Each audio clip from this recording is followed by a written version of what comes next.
Linebacker Patrick Queen and the Pittsburgh Steelers defense struggled considerably covering Green Bay Packers tight end Tucker Kraft in Week 8. Kraft posted 7 catches for 143 receiving yards and 2 touchdowns in the 35-25 Green Bay victory. That could foreshadow bad things to come for the Steelers defense. Pittsburgh will host rookie tight end star Tyler Warren and the Indianapolis Colts on November 2nd in Week 9. However, Queen vowed Sunday night the Steelers' defense will fix its coverage on tight ends immediately. The linebacker didn't say how it would be fixed, but he essentially promised it would. "It's going to be resolved," Queen said. "It's going to be resolved this week." Patrick Queen, Steelers defense struggling to cover opposing Ts. The Steelers defense had so much trouble stopping the run and slowing down the Cincinnati Bengals star receivers that after Week 7, Pittsburgh's coverage on opposing tight ends was an afterthought. But it isn't anymore after Kraft led the Packers in receiving and torched the Steelers' defense for 2 scores. Kraft, though, wasn't the first tight end to have a big game against Mike Tomlin's unit this season. The Steelers also allowed New England Patriots' Hunter Henry and Cleveland Browns' Harold Fannin to post at least 80 receiving yards. Furthermore, the Steelers have yielded 6 receiving touchdowns to tight ends in 7 games this season. With that in mind, it's hard to foresee how Queen's statement that the Steelers will fix the problem this week comes true. But it would certainly help the unit if the team can do a better job containing tight ends. That's because the Steelers will face arguably the top rookie at the position in Week 9. In 8 games, Warren already has 37 catches for 492 yards and 3 touchdowns for the Colts. The rookie is averaging 13.3 yards per reception.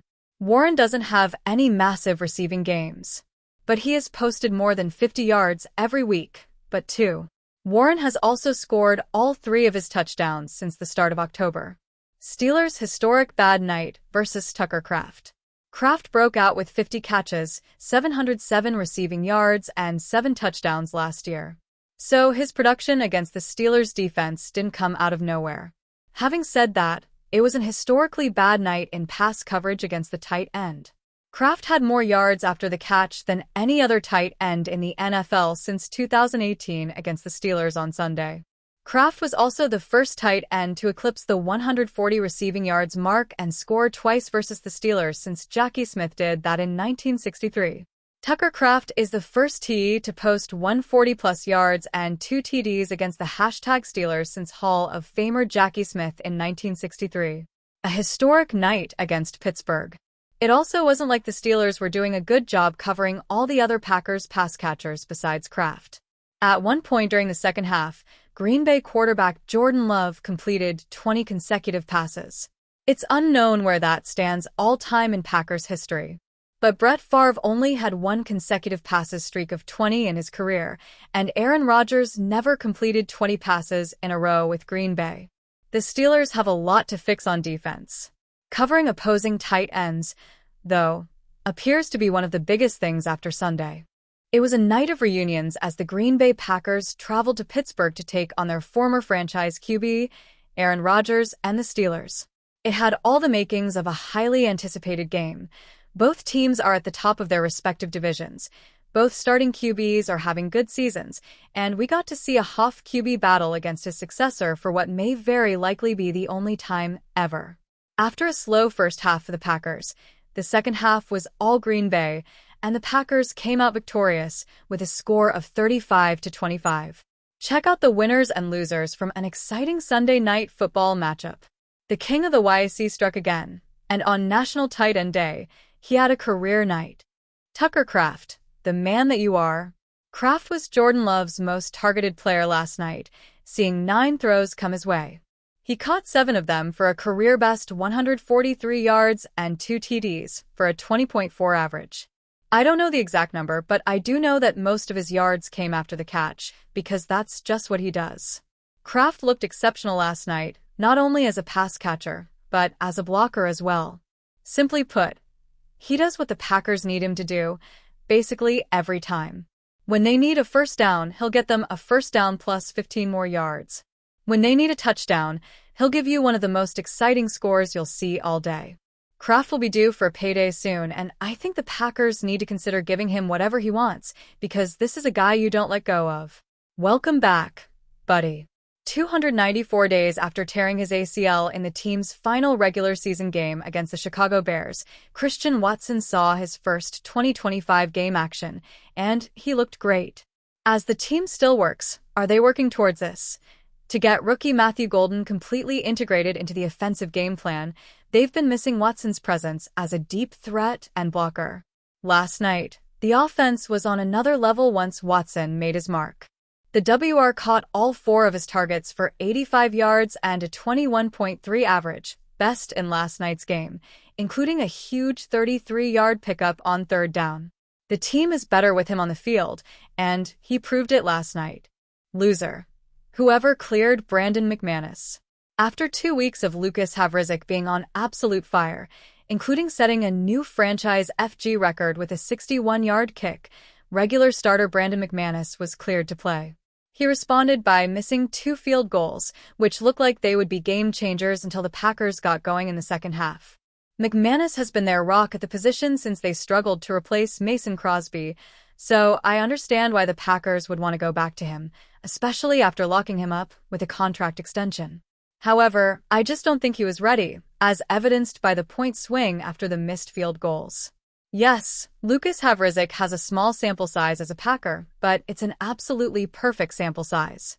He should have been last night's kicker, plain and simple. It hurts so bad to write this while being Kezian's #1 supporter, but he had a rough game last night, not only as a DB, but as a special teamer. Nixon had some pretty costly penalties, including a defensive hold that gave the Steelers a first down on a FG drive and pass interference on what would end up being a Steelers scoring drive. He was also burned pretty badly while covering various receivers, allowing explosive plays a little too often for my liking. On special teams, he also muffed a punt which was luckily recovered by the non-existent Zane Anderson. Overall, it felt like an uncharacteristically low-energy game from Nixon. Hopefully, next week we will see a bounce back against the Panthers. First career TD alert. Matt LaFleur seems determined to make Savion Williams the team's gadget guy, and I get it. He's massive, even without the helmet, and he might just be the best returner on the roster at the moment. He had 2 offensive touches last night, a 1-yard rush as well as an 8-yard TD reception, his first ever NFL score. He had 4 kick returns last night and looked to be getting better at it as the game went on.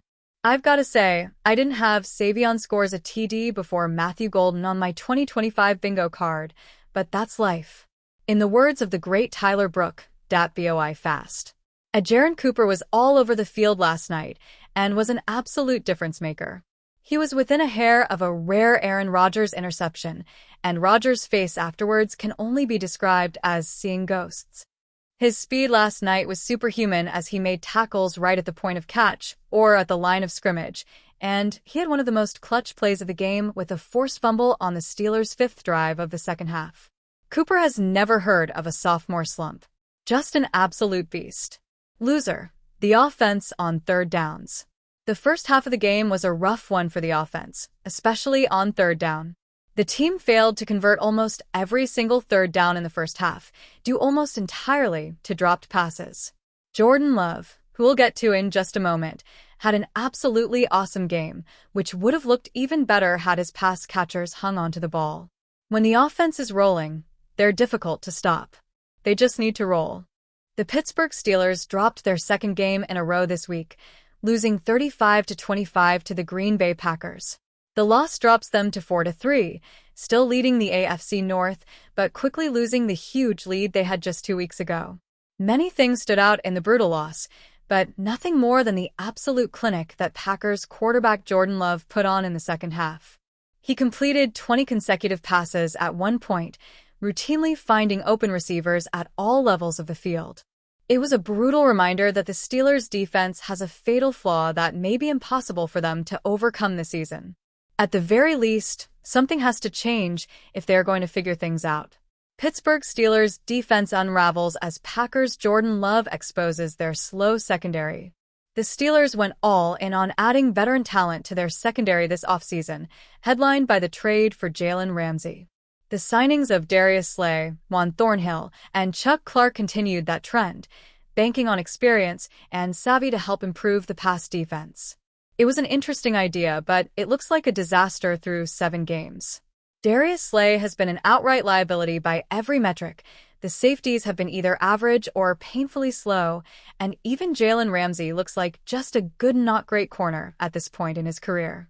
Love punished the Steelers' lack of speed and tackling ability by peppering explosive tight and Tucker Kraft with targets, with a young playmaker finishing with 7 catches for 143 yards and 2 touchdowns. He also welcomed back deep threat Christian Watson with 4 receptions for 85 yards. The young QB finished 29 of 37 for 360 yards and 3 touchdowns.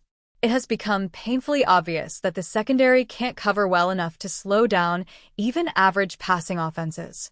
If the pass rush doesn't dominate, things quickly fall apart. Love avoided pressure all night, getting sacked 0 times, even with the Steelers blitzing often. With the upstart 7-1 Colts coming to town next week, the Steelers have no time to waste trying to find a solution to their woes in the secondary. There will be time to discuss how exactly they can attempt to do that, but one thing is more clear than ever. The highest paid defense in the NFL is playing like one of the worst.